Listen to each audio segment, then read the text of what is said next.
hell is hot in this building. Yeah. So we'll see how it goes. If I like get frustrated with feeling like I want to like jump into a swimming pool, I might tell you all to leave. Okay, so quick business. Don't forget to bring Scantrons to recitation. Everyone's had recitation except for about a quarter of you at this point. Almost everyone has been very good about bringing Scantrons. But just a reminder for those who haven't come yet. Okay, so I was explaining to some students that in the beginning of each recitation, I put up a slide like this. And that's what we've done so far, believe it or not. And I'll go over it just to kind of reorient you to where we are and the major concepts that you should be thinking about as you prepare to study for an exam. So when you get frustrated that I don't give you study guides, this essentially is kind of a study guide that's constantly changing. Yes? So this is also online with the lecture PowerPoint? This is part of your lecture PowerPoint. Yeah, so when you go into the lecture to study, this will be always your first, actually it's after the business slide. Business, then the so far slide. And that way there's never any surprises of what I was thinking was an important thing for you to know. So far, we've talked about the general theme of what needs to happen or not happen in order to get a functional protein. We spoke about transcription, the importance of RNA maturation so that it could be exported out of the nucleus, association with ribosome and translation. We spoke about why or how there are many more proteins than genes. And in talking about that, we talked about alternative splicing, RNA editing, and alternative transcript cleavage. We spoke about what determines whether you will get a functional protein at all. I hear a lot of talking. Does anyone, is there confusion or anything I can clarify? Because sometimes when there's a lot of whisper, it's distracting, but more than anything, I want to make sure everyone's ready to learn. Is everyone settled, ready to learn? I don't know who's ready to learn at 3:30 when it's really hot in all reality, but let's try. So what determines whether you'll actually get a functional protein? RNA needs to go to the right place. There's a signal sequence that helps it get to the right place. There's a 3' UTR that might bring it to the right place.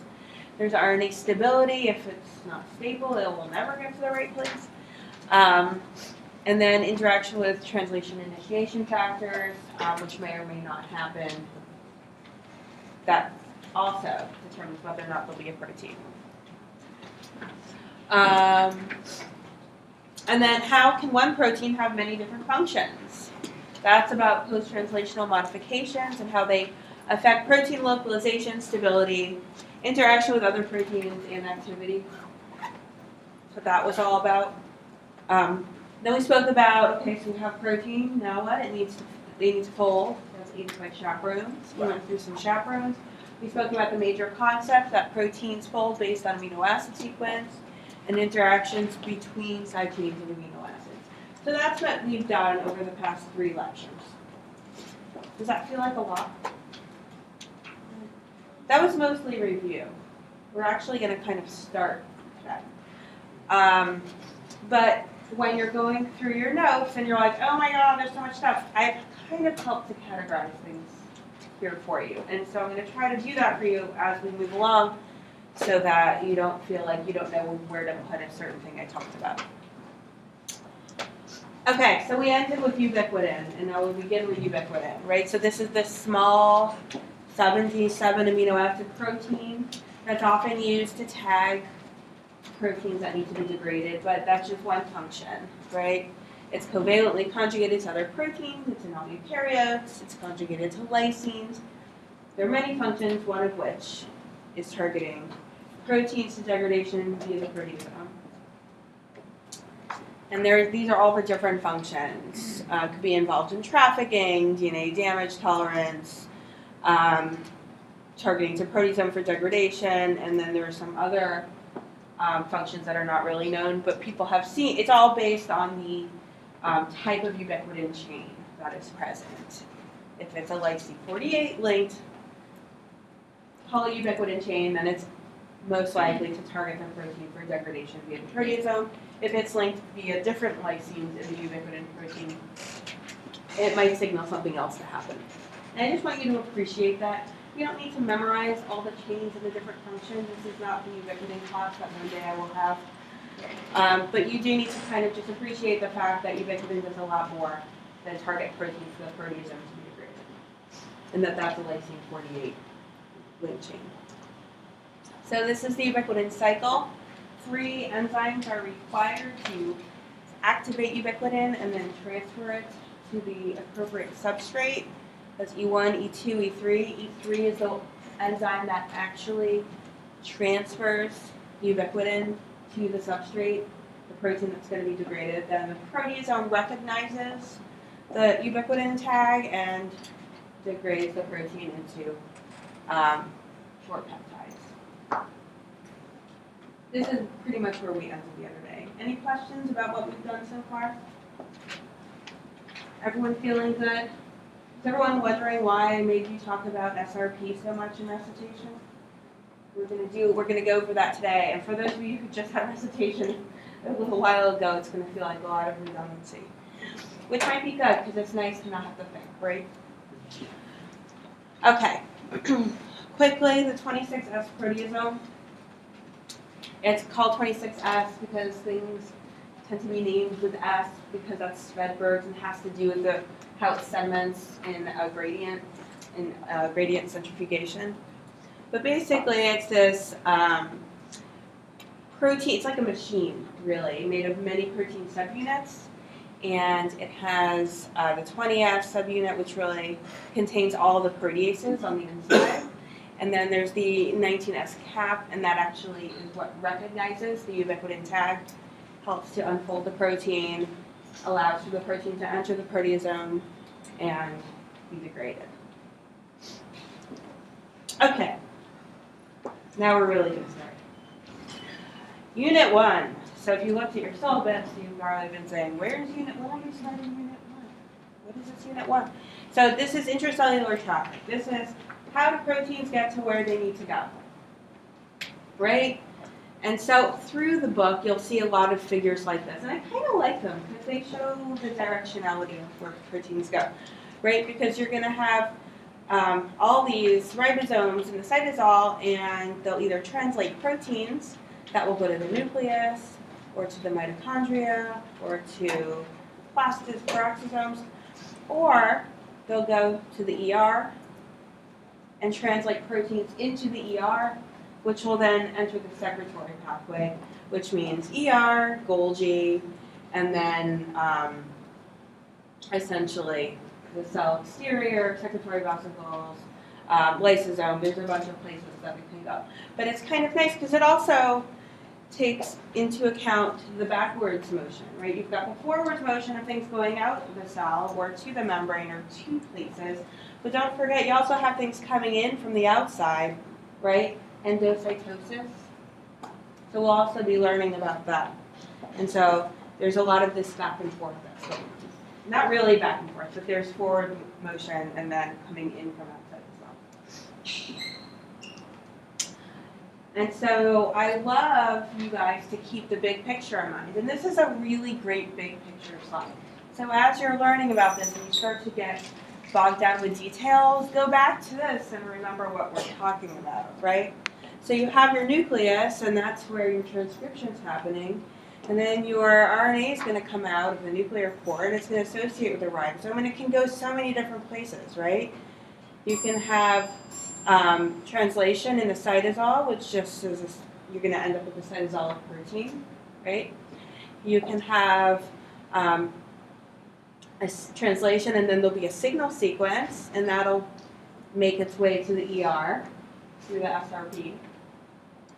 Then it could also, you can have a cytosolic proteins that will have targeting sequences. If it's a nuclear protein, they'll have a nuclear localization signal, right? It could have certain sequences that target the protein to the mitochondria, to the chloroplast, to peroxisomes. There are very specific sequences in the amino acid sequence that will target proteins to the right place. And so that's the theme. Why the proteins need to go to all these different places? Who wants to tell me why they would need to go to all these different places? Just for fun? Yes. Huh? Okay, so to the ER, Golgi, yes, to be modified. But why might a protein need to go to the mitochondria?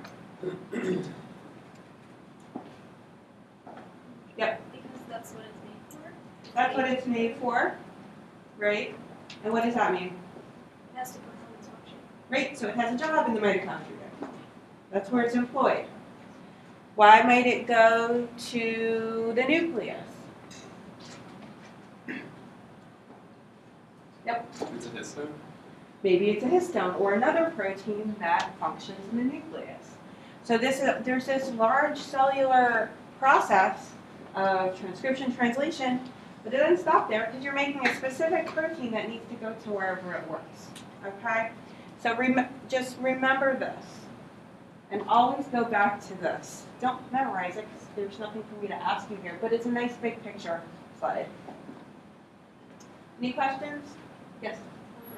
Kind of a station. What's the reason for them just saying so I can do What was the reason for? something? Okay, so this is a question about recitation, and I apologize for those who haven't had recitation yet, but it might help you tomorrow when you're having recitation. What was the reason for them to disassemble and reassemble the SRP? Because that's what the whole entire paper was about. Who wants to answer that question? Yep. So the question was, why in the paper we read in recitation did they disassemble and reassemble the SRP? And the answer I just got was they just wanted to study the makeup of the SRP because no one knew at that time what it was and what its components were. That's exactly right. And so this is going to be involved in about a few slides. Yep. Any other questions? Good.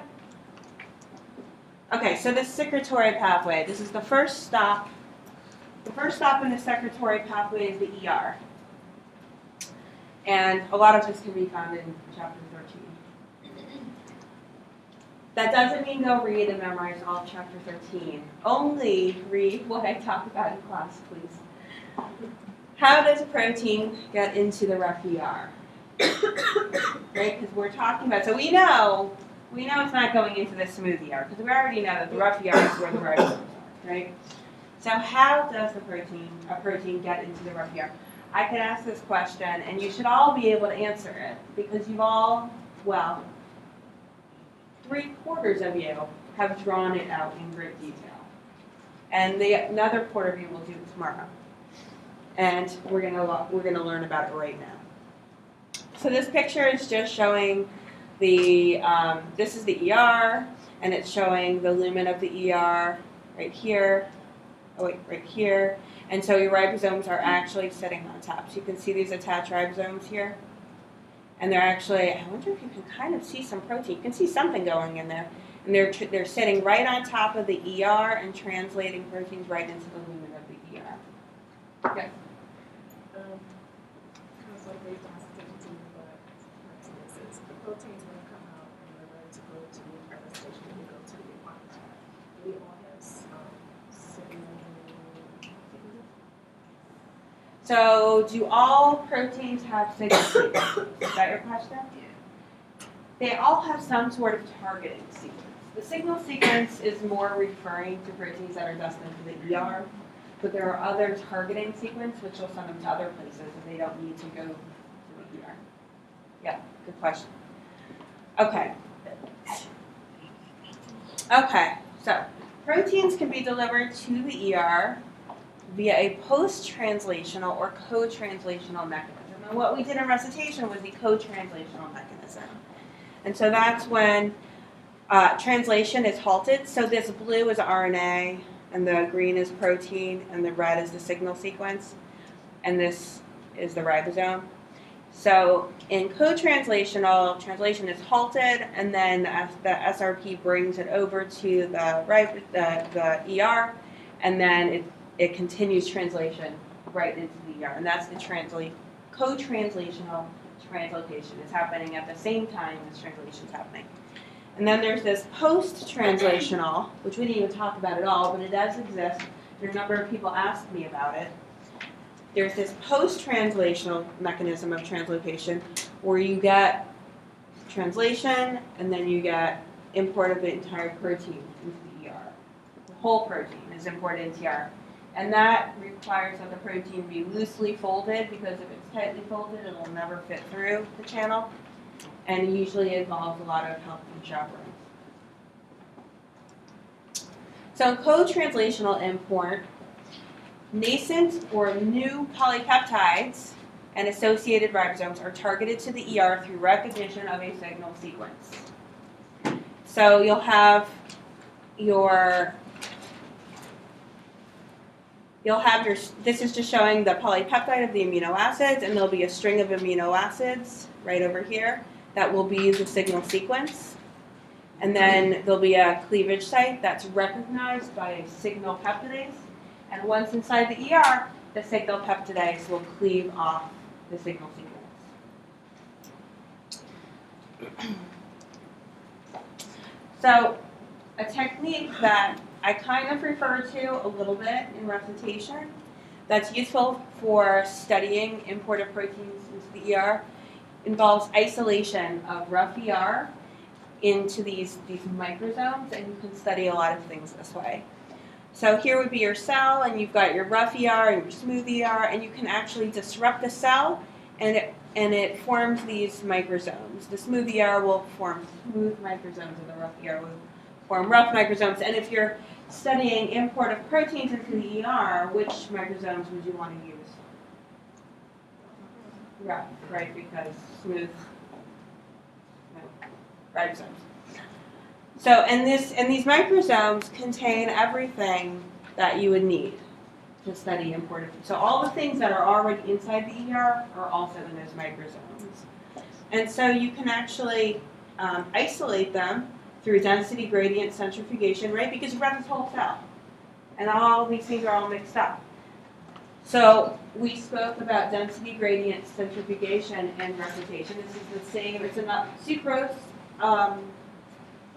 gradient centrifugation is one type of density gradient centrifugation. That's where you have a gradient of something with increasing density that you are centrifuging something through, and based on where it stops,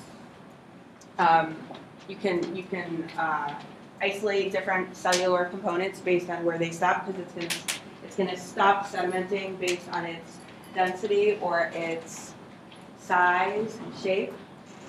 So you can use density gradient centrifugation, and you centrifuge your cellular components, and you'll get two different bands. Well, you'll get many different bands, but the ER associated bands would be your smooth microsomes and your rough microsomes. Why are your smooth microsomes this higher band?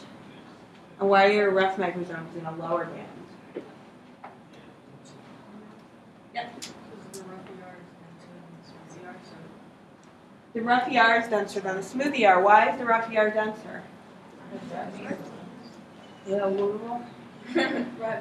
Ribosomes, right. There are ribosomes that adds a significant amount of density. Right. Okay, good. And so that's what they did in the recitation paper as part of that activity essay. They used these rough microsomes. Right, so this is just another, sometimes I'll show multiple slides of the same things, because sometimes it takes a few different ways of seeing things to understand them. Right, so you can have your rough ER and you'll disrupt it. And it will form these microsomes, and then you'll centrifuge it, and they'll stop sedimenting at different places based on their different densities. Yes. I'm just wondering, how do you disrupt the ER to form microsomes? I'm guessing sonication. Sonication is using sound waves to disrupt things as often. I've never done it before myself.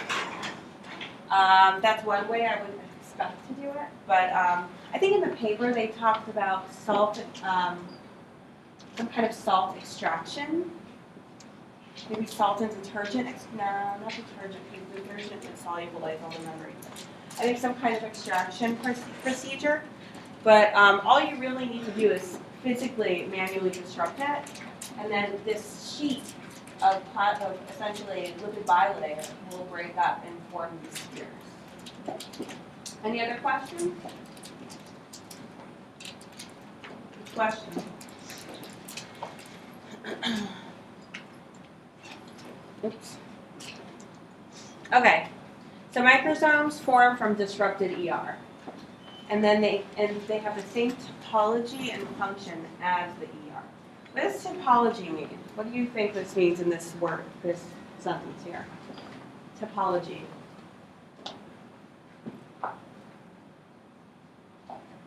Because that's going to become important as we start to talk about membrane proteins. Yes? Is it like all the same components or Well, so these microsomes do have all the same components. They do, but topology is a little more specific. Yes? shape? The shape, activity, surface. Okay, you're getting closer. Surface proteins. So what's on the outside is on the outside. What's on the outside of the ER is on the outside of the microsomes. What's on the inside of the ER is on the inside of the microsomes, which is why it's a useful model for studying the ER function, especially important to the ER. So, and that's useful, right? Because if that all got disrupted, then how would that be useful to study the ER, right? So you'll have these microsomes, and right, because they're going to have their ribosomes on the outside, they'll have proteins on the inside, and they'll have the other proteins that work in the ER on the inside. So there are different proteins that live in the ER, such as the signal peptidase, and there are other enzymes that are in the ER. And so if you want to study anything about importance of the ER, making sure you have the right topology is important. So what you can do, so an experiment that was done was where they isolated these microsomes, which have their ribosomes attached to the proteins on the inside. And what they did is they treated with detergent. And then they added a protease. Or they didn't treat with detergent, and then they added a protease. And what they found was when they treated with detergent, the secretory protein, or the protein on the inside of the ER, was digested. And when they didn't treat with detergent, there was no digestion of the secretory protein. So what did they learn from this experiment? What can you say from this data? Microsomes, treat one with detergent, don't treat one with detergent, add protease, and then you get a different outcome. What does this tell you about the makeup of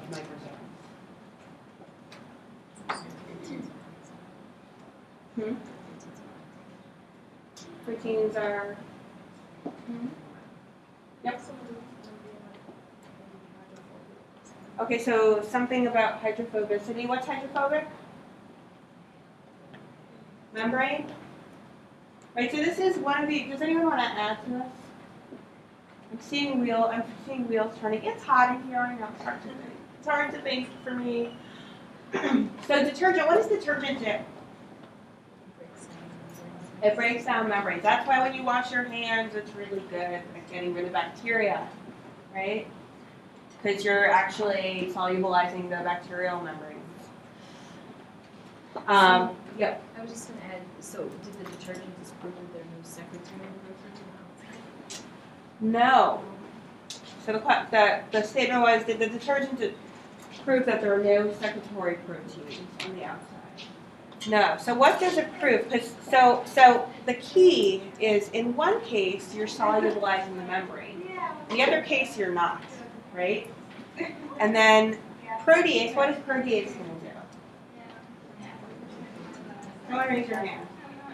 Yeah. It's going to break down the protein.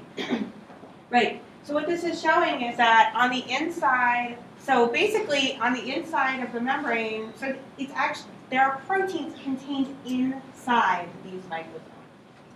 They're not accessible by protease. Once you get rid of the membrane, then it's accessible by protease. Okay? So that's where, if you are making microsomes, where should your proteins be? On the inside or on the outside? On the inside. So here they're proving that the proteins are on the inside where they should be. Yeah? So Signal peptidase would be in there, and the protein that's being translated into that would be in there. Yep. Any thoughts, questions, concerns? Actually, I don't want to hear any concerns. No concerns allowed. Okay, so microsomes can be used to study the signal sequence hypothesis. So you guys know what the signal sequence is, right? So before people stood in front of a class and told you about the signal sequence, someone had to study it, right? And someone had to prove they existed. And so what they did is they had an in vitro translation system, so that would be ribosomes, RNA, you all know this, right? Ribosomes, RNA, and the translated protein and all the components needed, right? mRNA, tRNA, amino acids, and you translate in vitro, so in a tube, and you get a protein. And it'd be a large polypeptide. But if you add microsomes to the mix, then you get a smaller or a normal sized polypeptide. So the polypeptide ends up being larger in the absence of the microsome. And so this was the experiment that, well, I should make you do it. So I want you guys to take a minute and just discuss with your friends. You guys are good friends now, right? Yeah, because we want to stay awake. If I keep talking at you, you're all going to fall asleep. It's too hot to stay awake. So talk to each other and look at this data and explain to me how this proves the signal sequence hypothesis. Signal sequence hypothesis is the fact that there is a signal sequence that gets targeted, that targets proteins to the ER, and that it's removed in the ER. Okay? Oh God, you guys are really, you're like dead people. Talk. It's hard. It's hard. Oh, it's almost 80 degrees in here.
Okay, guys, does anyone need more time to discuss? Has it become chit chat time? It looks like it. It's okay. It's okay. We all need a break. Okay.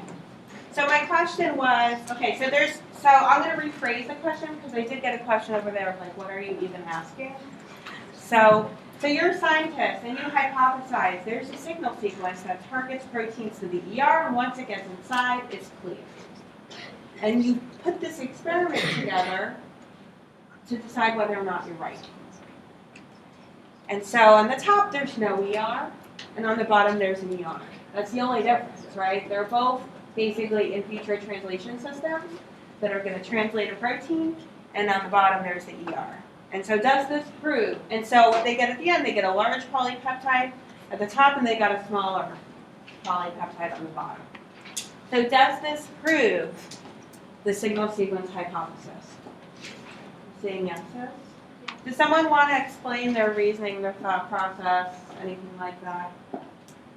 Okay. Because there was no protein in there that would, it proves that there's protein inside the microbiome. It's because that's what leaves off the signal, I guess, the signal sequence, and that's what makes the whole polypeptide shorter. If there was nothing, then it would be the same size. So if the protein never made it into the ER, then it should be a larger polypeptide, right? So the fact that it's smaller means it made it into the ER. Are you guys following that part? Most of you have heard this in refutation, and those who haven't will hear it tomorrow. Any questions? Anyone want to add to that? Do you all believe the signal sequence hypothesis? Have I converted you? Who's a non-believer? Okay, there's always trouble in the back. Have they found the signal sequence inside the microsome after the protein was injected? So the question is, did they find the signal sequence after no longer attached to the main protein? Do they know how, the sequence of the larger polypeptide, and then they found the signal sequence inside the microsome? They must have. So they must have had to run the gel and they showed the difference in polypeptide, and they must have also had to show that there's this piece cut off. I'm sure that if we look up the paper, someone did it. It'd be an obvious thing to expect, right? Right. Okay. Any other thoughts? Good.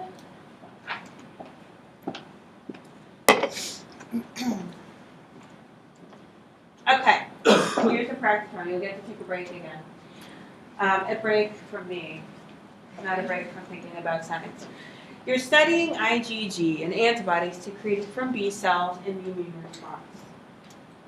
In vitro translation of IgG yields a protein that has a higher molecular weight than the protein that's secreted from a cell. This is sounding familiar, right?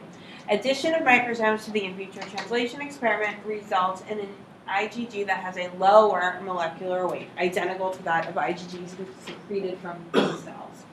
Explain your results. So this is the kind of question you would see on an exam. Now, you're very lucky that you're in this gigantic class where I can't put 20 of these.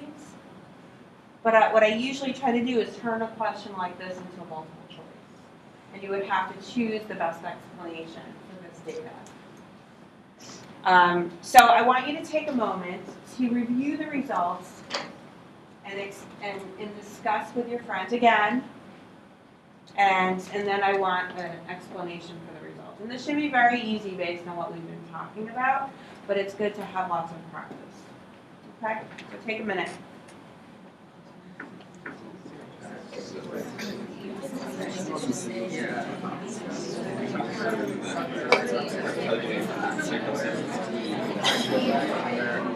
In vitro, it's simple to say that it's near present. So in this case, microbes are essentially additional microbes molecular weight is I would say additional microbes leaves are results in the cleaving of the single sequence from the peptide chain.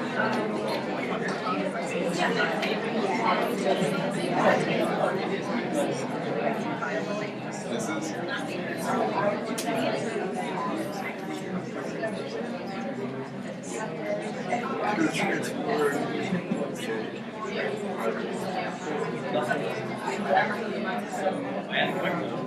Are there no seats?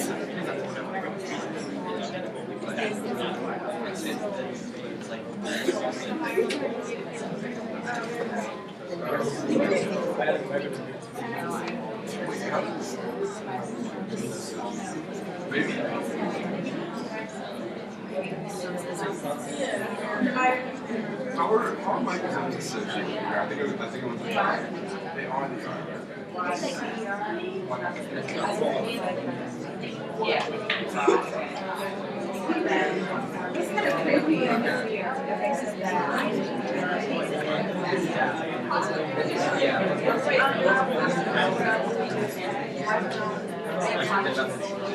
Gotcha. So it's sort of using microsomes to increase like artificial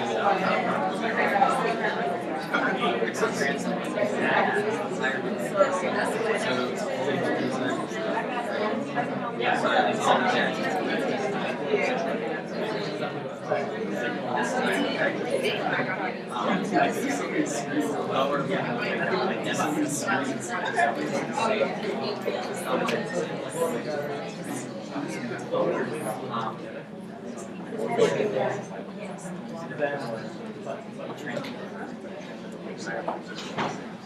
Okay, guys.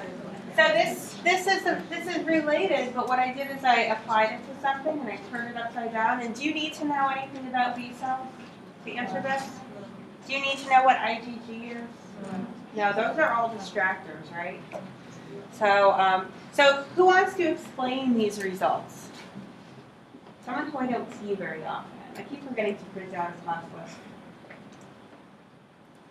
Yep.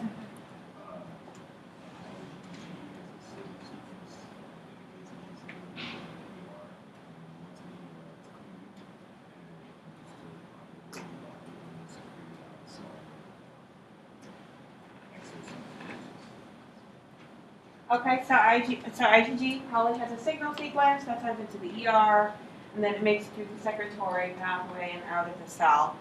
And so how does this relate to this data? Yes. Well, since in vitro yields a protein that has a higher molecular weight, we would assume that has, that still has a signal sequence attaching as an in vivo. So there are no microsomes in vitro. But when you do add the microsomes, that the signal sequence is key, thus the molecular weight is low. Exactly. So what I just heard here is that in vitro, there's a signal sequence and it's not being cleaved because there's no ER there. But when you add the microsomes, you're adding this experimental ER and you're getting cleavage of the signal sequence, which results in a smaller protein and should mimic what's secreted out of the cell. Does anyone want to add to that? Anything that they were talking about with their friend? You know, at the daycare, my kids go to the Towson, well, now only one of them goes. All three used to go to Towson's daycare, which is awesome, by the way, I highly recommend. Not that any of you guys should go have kids just to send them to the daycare, but it's a really great program. But the language in the daycare is everyone, all the kids are friends. How many friends do we have today? And then what happens, it's like all very huggy, kissy. And then you get home and you're like, so how many friends did you play with? You're turning into like a early childhood educator. Okay. So you guys are all friends. I'm like, discuss with your friends. How many friends are here today? We'll start with we'll do the weather and the days of the week, and then we'll get into Microsoft. Okay. So does everyone feel good about applying the concept to the problem? Okay. I want to get you guys used to the way I test before you all cry when you see the first one. Okay. So, SRP. The SRP binds a signal sequence on the nascent or new polypeptide, pauses translation, and drags the whole complex to the ER. Right? So you've got your ribosome here, and here's your protein coming out with your signal sequence, and your SRP binds to it, and it also binds to the ribosome and drags the whole thing to the ER. And so I have a few figures on how this all works, but a lot of you have seen this on your own, right? So you've got your RNA and your ribosome and your signal sequence and your SRP, and it brings the whole thing to the ER because it interacts with the SRP receptor. That's what's sitting right on the surface of the ER. And so the ribosome sits down right on top of the translocon in technically the Sec61 translocation complex, but it's a translocon. As you notice, I don't like to get bogged down with these very specific names because sometimes different species have different names, so translocon is good enough. And then the protein starts getting translated through the translocon, and then the signal sequence binds to a space inside the translocon, and sitting right next to it is the signal peptidase that cleaves off the signal sequence, and then the rest of the protein is translated into the ER. And so a lot of you drew something just like this in recitation. Any questions about this? Yeah. Well, you said that it bonds right after, but doesn't it, the SRP, inhibits the protein synthesis as well? Yep, so notice it's not getting any longer until it gets in here, right? But it says like it created like polysomes or something, so there's like multiple ribosomes attached to it. Okay, so the question is about stalling translation and about polysomes. Yeah, because when they got too large, it started opening one to be able to get into Yeah, so polysomes are kind of a different, polysomes are more about multiple ribosomes kind of traveling along the same RNA, right, and translating. But they're all going to translate a little until that signal sequence comes out, and they're all going to get bound by the SRP, and it's going to stop translation until it gets to the ER. Does that clarify? Okay, any other thoughts? Okay. Oh, So is that just like that mRNA? Is it all In real life. So this whole thing gets brought to the ER altogether. With multiple ribosomes. Yeah, so where is it? Let's see, let's see. I think I have one which shows it there. We'll get there, but like it could be more like that kind of thing, but we won't go there just yet. Yeah, because yes, it's much more, I'm teaching you the most simplistic view so that you don't start crying. But yeah, you can imagine there's many translocons, right? Not just one. Remember what that rough ER looks like? There's lots of ribosomes sitting on that ER, putting lots of proteins in. And so one could expect that maybe when you drag it over, when you drag over one ribosome, a lot of them might get dragged over. Yeah, that's a good observation. Yeah. Any other thoughts? So in recitation, we talked about the fact that, protein wouldn't normally go through the membrane. So when the SRP and the SRP receptor, when they bind, does that signal that channel to open so that the protein can then enter the membrane? Yeah, so the question is, when the SRP receptor bind, does that signal for the channel to open? And yes, that interaction signals for the translocon to open and for the translation of the protein through. So they're not always open, just accepting everything to come in. There's a lot more specificity. Yep. And you said the signal sequence binds inside of the strand. That appears to be what happens. Yeah, signal sequence binds so somewhere in the translocon, and the signal peptidase is on the inside of the ER. And when we start to talk about integral membrane proteins, that'll make a little bit more sense because sometimes the signal, an internal signal sequence, can act as a transmembrane domain. And there it would make sense because it would kind of move over into the transmembrane region. Okay, good questions. So SRP brings the ribosome mRNA polypeptide complex to the ER by binding the SRP receptor. That's what we talked about. So you can think of it as there are two ribosome cycles, right? There's the free cytosolic ribosomes. Don't forget about them. I don't want you to start thinking that all proteins go to the ER. This is only the secretory pathway. And then there are the membrane-bound ribosomes. These ER membrane-bound ribosomes. Yes? So the ribosome doesn't actually enter the ER, it just encodes the polypeptide into the ER. Right, good. That's good. The ribosome does not enter the ER, no. It only translates the protein into the ER. So it sits down right on top, and you can see it here nicely. It sits down right on top. And here's also showing kind of polysomes, right? Right here, one RNA, many ribosomes translating into the ER. And is that what all rough endoplasmic reticulum is? Is this ribosome bound to the outside of the endoplasmic? Yes, that's what rough ER is. Absolutely. Yeah.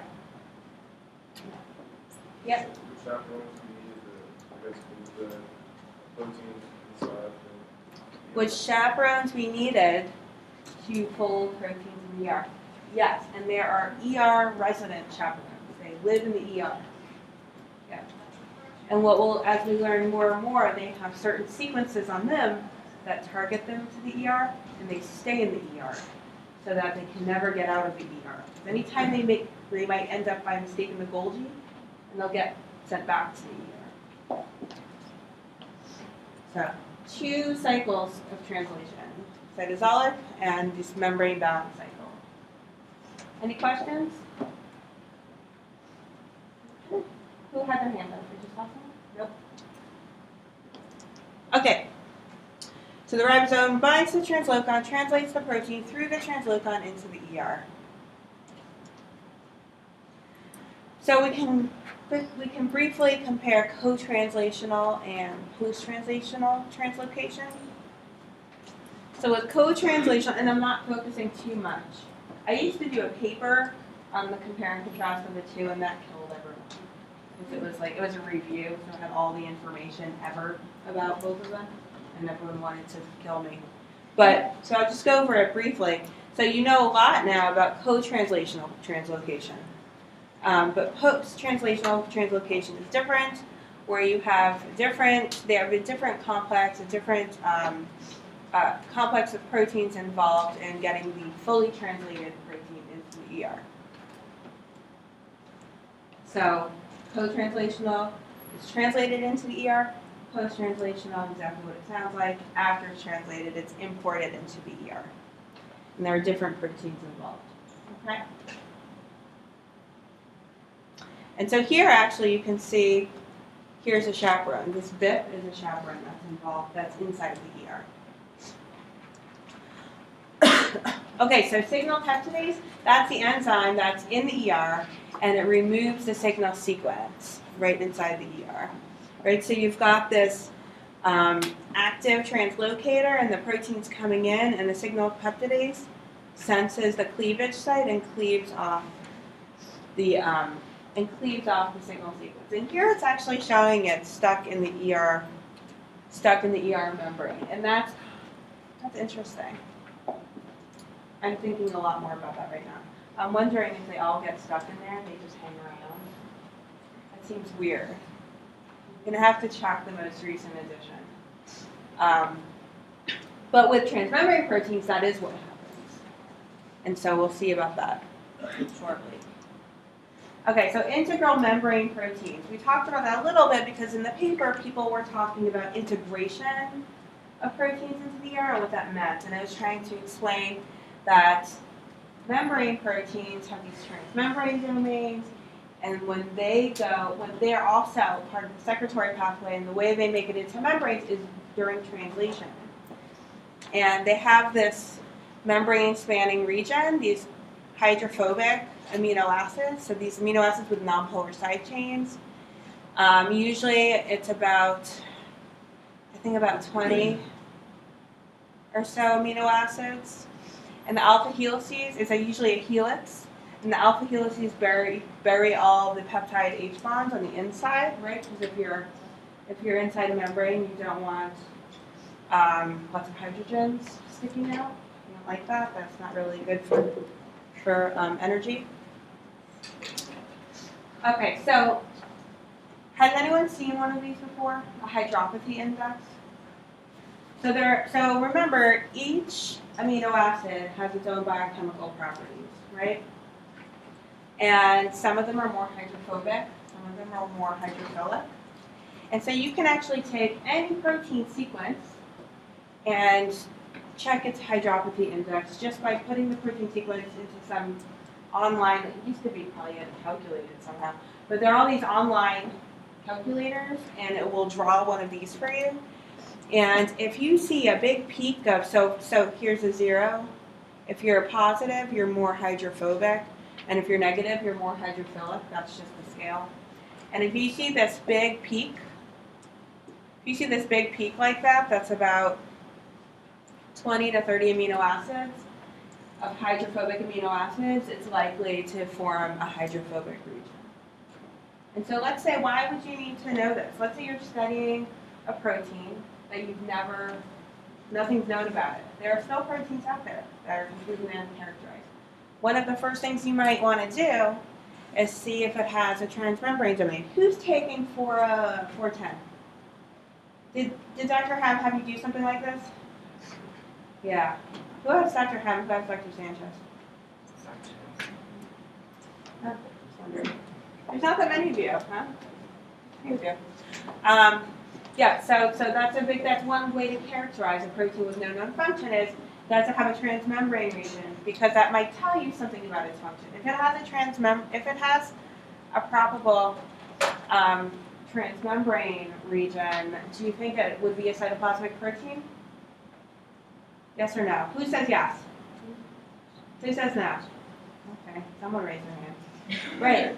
Right. So you can start to, because you can learn a lot about the localization of a protein from something like this, and then you can learn a lot about function, or at least what it doesn't do, from its from a hydropathy clock. Okay, so there could be many different types of topology. Again, topology for integral membrane proteins. What do I mean by topology? You can have your carboxy terminus in the cytosol. You can have your amino terminus in the cytosol, right? So it can be either orientation with just one pass. And so examples of this would be LDL receptor. A lot of these are receptors, right?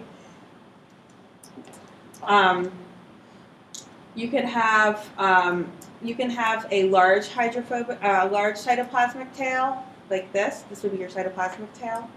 You can have a large extracellular domain. You can have multi-pass transmembrane proteins, right? You can have multi-pass with an amino group on the inside and a carboxy group on the outside. You can have them both on the same side. There's a lot of topologies. What's on the outside and what's on the inside, okay? And why am I introducing this whole topology thing? Well, what's going to happen is membrane proteins go into the membrane when they're being translated into ER. And then they're going to go from there to the Golgi and then to the cell surface. What happens if the topology is not maintained? Remember, I'm going to give you a very basic example of the function.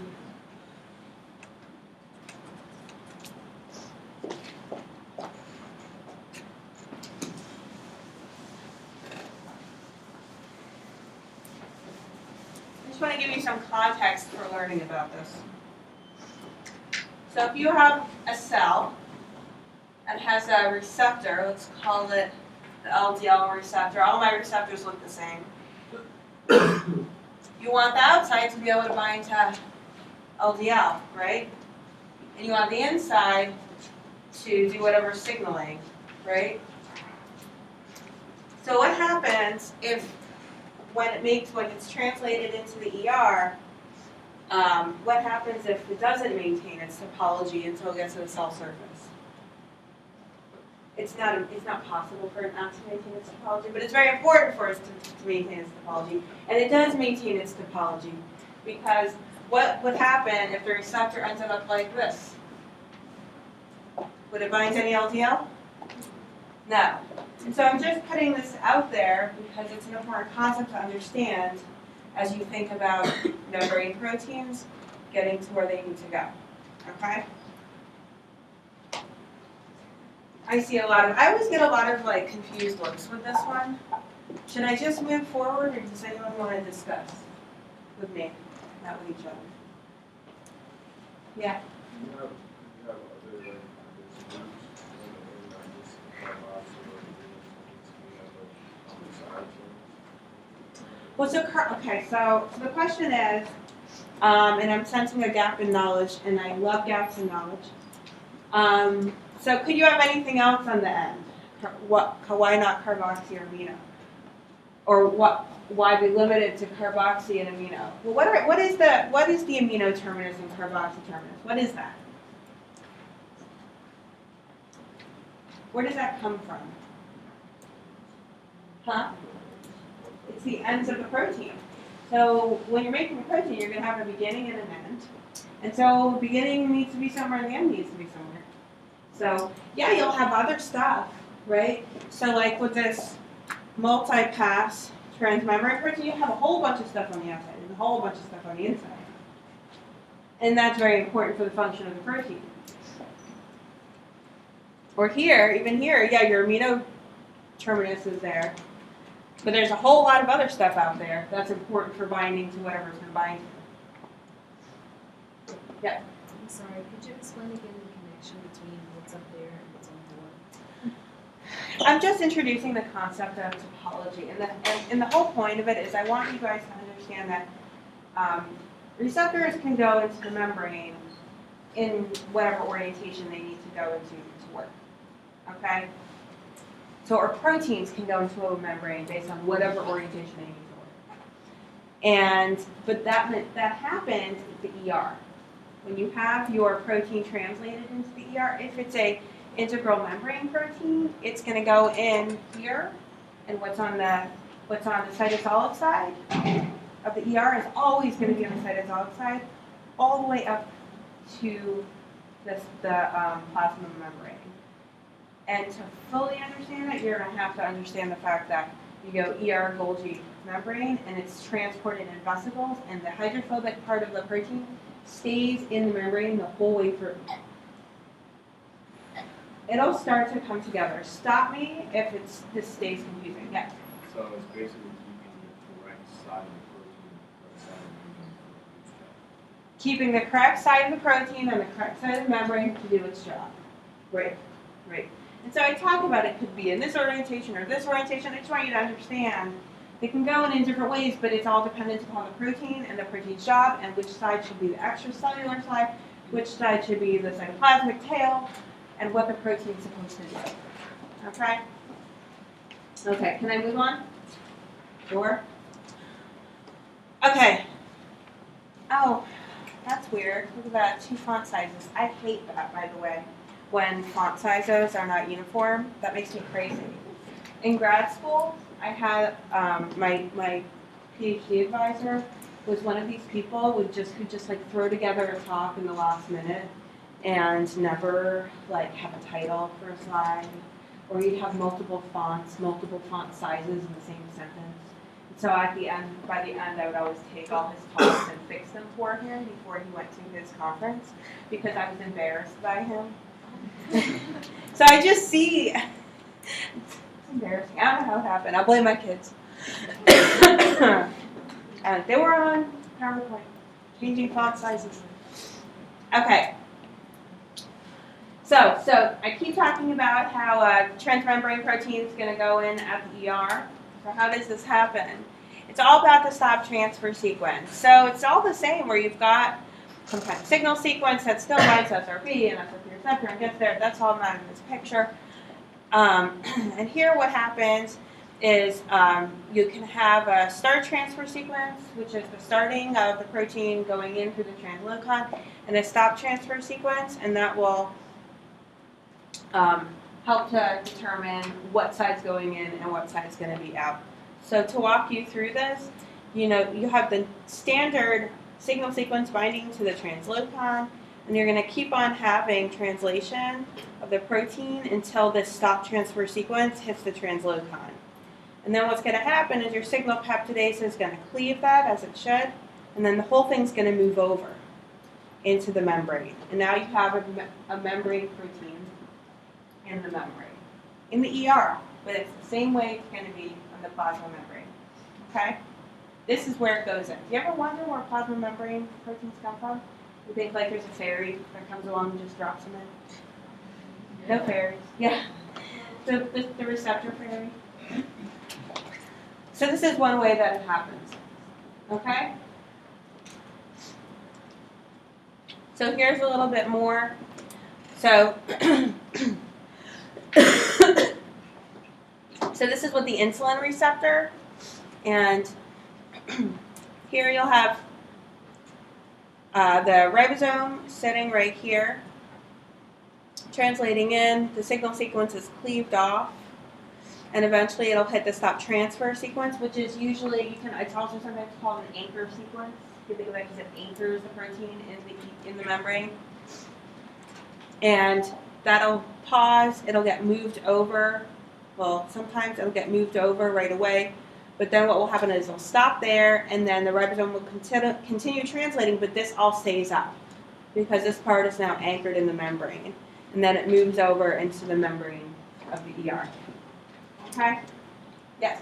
So in the life of a cell, these receptors have to be repopulated, or the cell first before the receptors pretty much stay the same? That's a great question. So in the life of a cell, are the receptors constantly being repopulated, or as the cell is born, is the cell populated with receptors and that is that?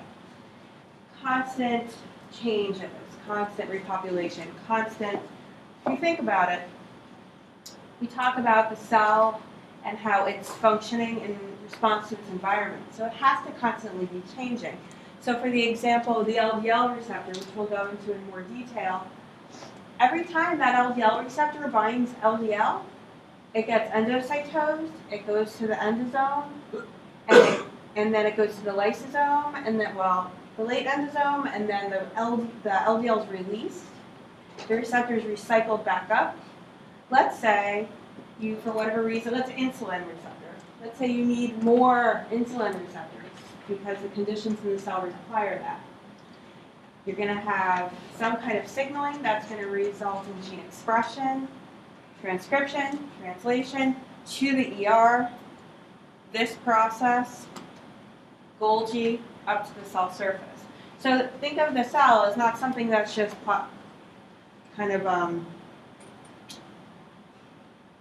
concrete and it just stays. It's something that's constantly changing in response to its environment. It's a good question. I like that because it's a big picture kind of question. It's always good to kind of step back, step out of the ER, and ask yourself what you're thinking about. Any other questions? Yes? Wait, so you're saying the signal sequence gets sent out of the cell? No, the signal sequence is cleaved off over here. Okay, and that just stays in the ear. That just in this case, it stays in the ER and it's degraded. It depends, every protein's different in how it works, but it's cleaved and it's done. In this case, there's this stop transfer sequence, which is this hydrophobic region. That's going to be the transmembrane domain.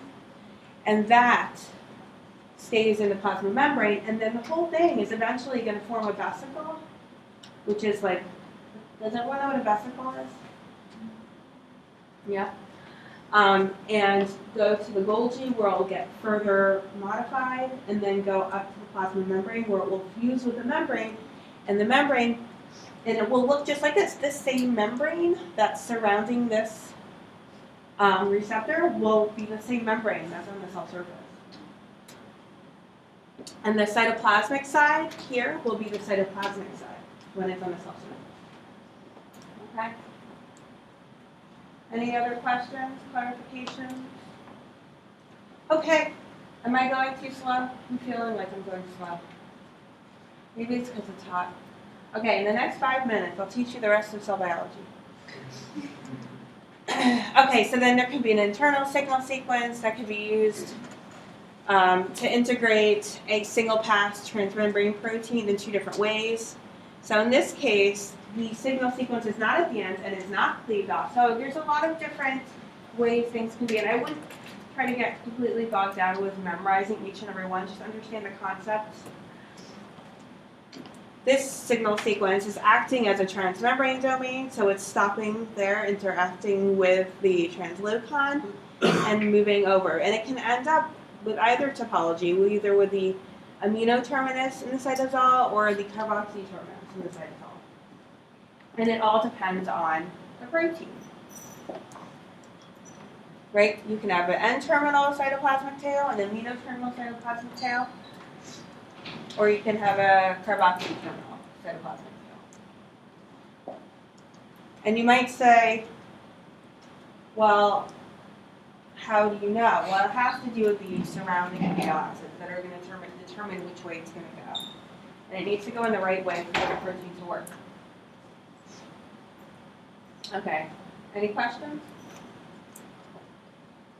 Okay, so I just want to go to this for a second. So we're talking about the secretory pathway. I've been harping on membrane proteins a lot. And the reason is because I want you to really understand the concept of membrane topology and topology being important. And so you can look at this more closely when you look at this. I know it's a lot on this screen, but I want you to have this figure. I think it's out of one of those books on NCBI books. You might be able to find it. But you've got your ER, and you've got all these proteins in the ER membrane, right? You've got proteins in the lumen of the ER. You've got all these proteins that are in the ER membrane. And what's going to happen is they're going to bud in vesicles and go to the Golgi, be further modified, and then they're going to go wherever they need to go. If they're a secretory protein, the vesicle will fuse with the plasma membrane and the contents will be released. If they're a receptor, then they'll go up and they'll fuse with the membrane and they'll be in the soft surface. If they're supposed to go to the lysosome, believe it or not, secretory pathway, those things go to the lysosome. But the topology is really important because it's going to maintain the topology the whole way. And the part that needs to be on the outside of the cell needs to stay on the outside of the cell. It doesn't reverse. Okay. Okay, I think I will stop here for now. And we shall continue. Don't forget quiz this weekend.